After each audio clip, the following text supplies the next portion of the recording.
Jesus Christ. Tears of the Kingdom. How do you even start talking about this game? It's unbelievable.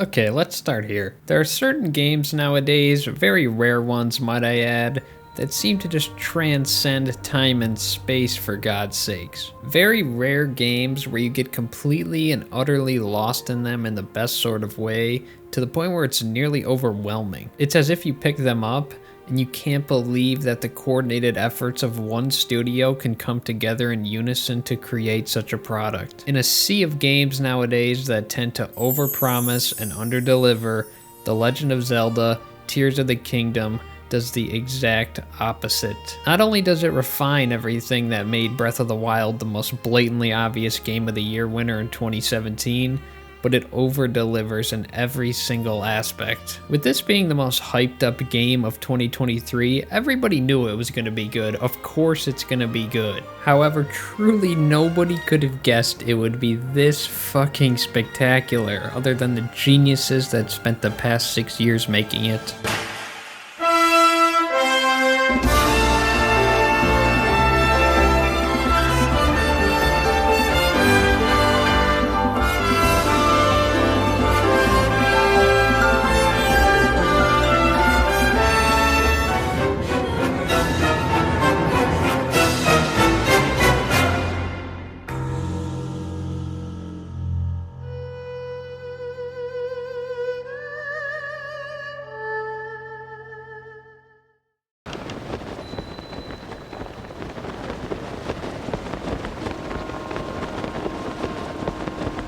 I want to start off by talking about the sheer scale of the game and the amount of content, the amount of creativity that comes with this. Now, there are some particular individuals on the internet, very sad individuals might I add, that were complaining about the $70 price tag of the game. They claim that since the map more or less is the same Hyrule from Breath of the Wild, that this game would be like an overpriced DLC.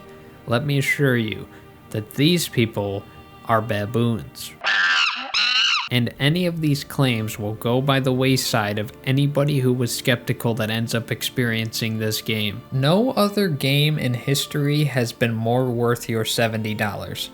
That even feels cheap for this game. Now, I of course have not finished this game. I'm like 20 something hours in, and I'm sure that equates to like 2% of this game. I feel like I have barely done anything, but it does not take a rocket scientist or very much playtime to realize that this is something pretty special. The size of this world is absolutely staggering.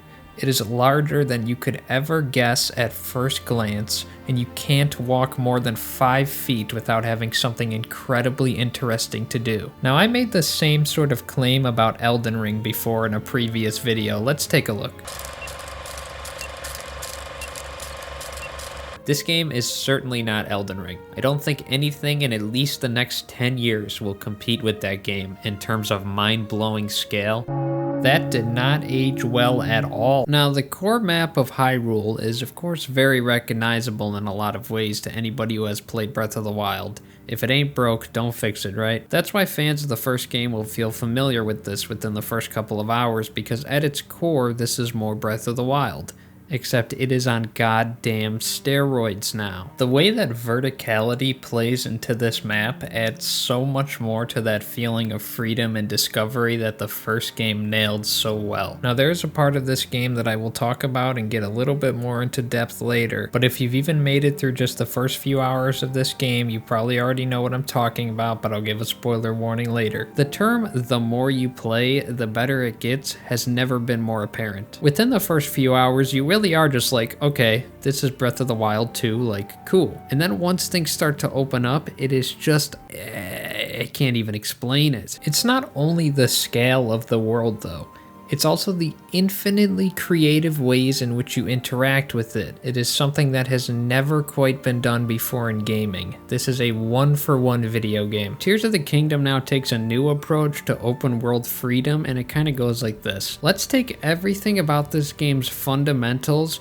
and push it right to the line of game breaking without actually crossing that line and breaking the game and making it a total dumpster fire. That is what they have done here. And since they didn't release it as a broken, buggy mess, they cemented this as that one-for-one rare type of video game. Open world design keeps freedom in mind the entire time, as did the first game, and I didn't really get how they could take that further.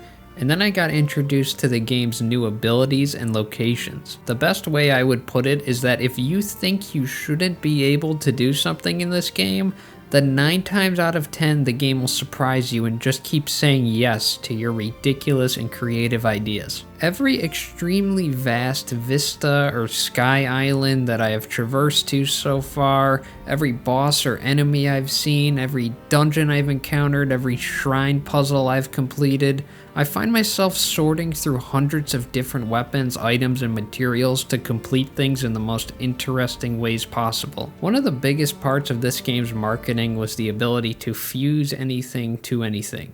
And you kind of think, okay, how?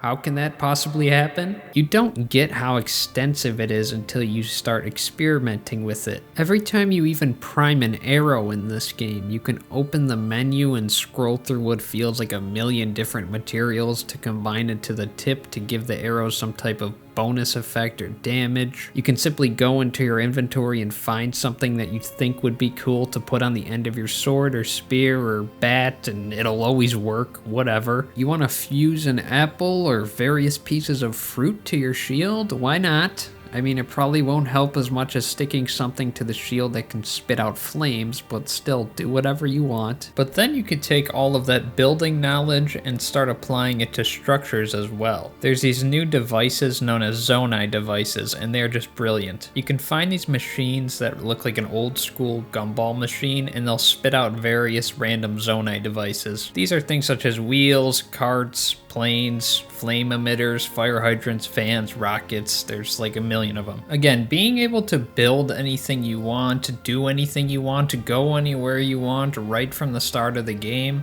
it all sounds like it should be impossible and that this game should be broken, but it is not in any sense, and Nintendo just nailed it. I think that since Breath of the Wild was so groundbreaking 6 years ago that Nintendo kinda knew that every aspect of Tears of the Kingdom had to come close to that game-breaking line. Speaking of game-breaking, another element that seems too crazy to work but does is the ability to stand underneath any surface and shoot upwards to phase through terrain. And if that wasn't enough either, you can rewind any object through time. Now that in and of itself opens up so many opportunities to come up with some pretty crazy things. Or maybe you see a falling sky rock from one of the tons of sky islands, and then you could hop on it, rewind it way back up into the clouds and get yourself up there. All of the abilities work well with the puzzles too. There's 152 shrines now, with plenty of those being puzzle based, some of them being combat challenges as well. But regardless of shrine puzzle or open world puzzle, combat out in the open world or combat challenges,